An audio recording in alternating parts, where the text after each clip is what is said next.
சங்கீதம் 103. என் ஆத்துமாவே கர்த்தரை ஸ்தோத்திரி, என் முழு உள்ளமே அவருடைய பரிசுத்தமுள்ள நாமத்தை ஸ்தோத்திரி. என் ஆத்துமாவே கர்த்தரை ஸ்தோத்திரி, அவர் செய்த சகல உபகாரங்களையும் மறவாதே. அவர் உன் அக்கிரமங்களை எல்லாம் மன்னித்து உன் நோய்களை எல்லாம் குணமாக்கி உன் பிராணனை அழிவுக்கு விலக்கி மீட்டு உன்னை கிருபையினாலும் இரக்கங்களினாலும் முடிசூட்டி நன்மையினால் உன் வாயை திருப்தியாக்குகிறார். கழுகுக்கு சமானமாய் உன் வயது திரும்ப வாழ வயது போலாகிறது.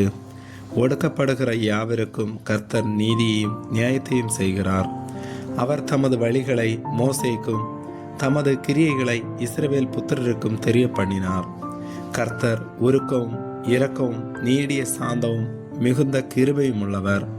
அவர் எப்பொழுதும் கடிந்து கொள்ளார், என்றைக்கும் கோபம் கொண்டிரார். அவர் நம்முடைய பாவங்களுக்கு தக்கதாக நமக்கு செய்யாமலும் நம்முடைய அக்கிரமங்களுக்கு தக்கதாக நமக்கு சரி கட்டாமலும் இருக்கிறார். பூமிக்கு வானம் எவ்வளவு உயரமாய் இருக்கிறதோ அவருக்கு பயப்படுகிறவர்கள் மேல் அவருடைய கிருபையும் அவ்வளவு பெரிதாயிருக்கிறது. மேற்குக்கும் கிழக்குக்கும் எவ்வளவு தூரமோ அவ்வளவு தூரமாய் அவர் நம்முடைய பாவங்களை நம்மை விட்டு விலக்கினார். தகப்பன் தன் பிள்ளைகளுக்கு இறங்குகிறது போல கர்த்தர் தமக்கு பயந்தவர்களுக்கு இறங்குகிறார். நம்முடைய உருவம் இன்னதென்று அவர் அறிவார், நாம் மண்ணென்று நினைவு கூறுகிறார். மனுஷனுடைய நாட்கள் புல்லுக்கு ஒப்பாயிருக்கிறது, வெளியின் புஷ்பத்தை போல் போக்கிறான். காற்று அதன் மேல் வீசினவுடனே அது இல்லாமற் போயிற்று, அது இருந்த இடமும் இனி அதை அறியாது. கர்த்தருடைய கிருபையோ அவருக்கு பயந்தவர்கள் மேலும் அவருடைய நீதி அவர்கள் பிள்ளைகளுடைய பிள்ளைகள் மேலும் அனாதியாய் என்றென்றைக்கும் உள்ளது.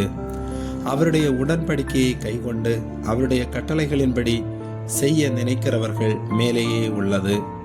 கர்த்தர் வானங்களில் தமது சிங்காசனத்தை ஸ்தாபித்திருக்கிறார். அவருடைய ராஜரீகம் சர்வத்தையும் ஆளுகிறது.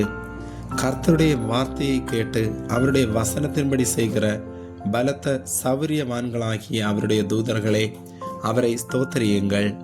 கர்த்தருக்கு பிரியமானதை செய்து அவர் பணிவிடைக்காரராயிருக்கிற அவருடைய சர்வ சேனைகளே, அவரை ஸ்தோத்திரியுங்கள்.